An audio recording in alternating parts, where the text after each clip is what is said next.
नमस्कार साथियों, भिंड दतिया लोकसभा क्षेत्र के प्यारे मतदाता बंधु, आज कांग्रेस के प्रदेश अध्यक्ष माननीय जीतू पटवारी जी आज भिंड जिले के दौरे पे थे और एक आम सभा के दौरान उन्होंने बहुजन समाज पार्टी के प्रत्याशी के ऊपर एक टिप्पणी की। साथियों, आप उनकी भाषा शैली को सुन सकते हैं, जो कि बहुत ही निम्न और घटिया दर्जे की भाषा शैली है। तू, तड़ाक, तेरा, तेरे को, इस तरह की भाषा शैली से वो बहुजन समाज पार्टी के प्रत्याशी को संबोधित कर रहे हैं। आरोप तो एक तरफ है, लेकिन भाषा में भी भाषा का संयम भी उनसे बढ़ता नहीं जा रहा है। यह एक दलित समाज के युवक पर, जो कि एक राष्ट्रीय पार्टी का प्रत्याशी है, उस पर उनकी एक भाषा शैली है। आप बताइए कि जब इनकी पार्टी में ही मैं रहा हूँगा तब ये किस तरह की भाषा से मुझसे बात करती होंगी। साहब, यही बात, इसी बात की तो लड़ाई है, इसी मान सम्मान की लड़ाई तो मैं लड़ रहा हूँ। हम दलित समाज से आते हैं, गरीब वंचित वर्ग से आते हैं, एक मास्टर का मैं बेटा हूँ, तो तुम मेरे खिलाफ इस तरीके के तू, तड़ाक, तेरे को ऐसी भाषा का उपयोग करेंगे। साथियों, मैं इसी मान सम्मान की लड़ाई को लड़ रहा हूँ। मैं ये पूछना चाहता हूँ माननीय जीतू पटवारी जी से कि जीतू पटवारी जी, आपने अपनी भाषणों में ही बोल दिया कि देवाशीष आपसे पार्टी छोड़ने से एक दिन पहले मिला था और मैंने अपनी सारी पीड़ा आपको बताई थी। आपने बात सुनकर इसी तरीके के शब्दों से मेरे को पुरस्कृत किया था। अब आपके इन शब्दों के, इस भाषा शैली पर कौन विश्वास करेगा, कौन कहेगा?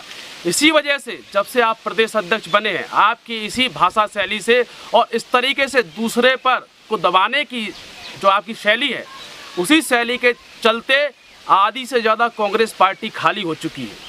आप कुछ दिन और रहे तो किसी पार्टी को, दूसरी पार्टी को कुछ करने की जरूरत नहीं पड़ेगी। आप खुद ही अपनी पार्टी का बंटा धार करके, उसको ताले बंद करके, उसको समुद्री गहराई में पहुंचा दोगे। मैं भिंड दतिया की लोकसभा की जनता से भी और अपने समाज से भी ये निवेदन करना चाहता हूं कि आप देख सकते हैं कि कांग्रेस पार्टी की भाषा हम दलित समाज, वंचित वर्गों के लिए कैसी है। जब ये खुले मंच से इस तरीके की भाषा का इस्तेमाल करते हैं तो अंदर खाने में इनके विचार कैसे हम लोगों के लिए होंगे। क्या आप ऐसी पार्टी का साथ देंगे क्या? साथ ही साथ यह खुद अपनी अक्षमता बता रहे हैं कि इनके पार्टी का एक कार्यकर्ता इनके पास आता है और अपनी पीड़ा को बयां करता है और उसके बाद भी उसको रोक नहीं पाते हैं। साथ ही साथ इन आरोपों पर भी मैं जीतू पटवारी को बोलना चाहता हूँ कि आप में हिम्मत है तो अपने एक भी आरोप को साबित करिए। बहुजन समाज पार्टी देश की तीसरी सबसे बड़ी राष्ट्रीय पार्टी है और हम केवल भिंड दतिया लोकसभा क्षेत्र में चुनाव नहीं लड़ रहे, बल्कि पूरे देश में हर लोकसभा सीट पर चुनाव लड़ रही है बहुजन समाज पार्टी।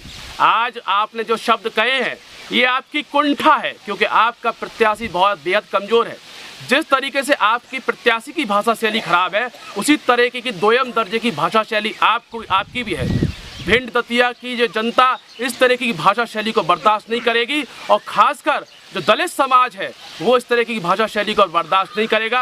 आपके शब्दों का जवाब, ईंट का जवाब पत्थर से, वोट के माध्यम से यहाँ की जनता देगी और आपकी पार्टी के और आपके प्रत्याशी की जमानत को पूरी तरीके से जब्त कराएगी। इसके साथ ही साथ मेरी पार्टी आपके शब्दों पे, कदमों पर जिस तरीके की भाषा शैली और जिस तरह के आरोप आप पर लगाए हैं, उसको साबित करने के लिए आपके खिलाफ शिकायत करेगी चुनाव आयोग से और मैं स्वयं भी आपके खिलाफ मानहानि का दावा भी करूंगा। इसलिए लंबी लड़ाई के लिए जीतू पटवारी जी आप तैयार रहिए।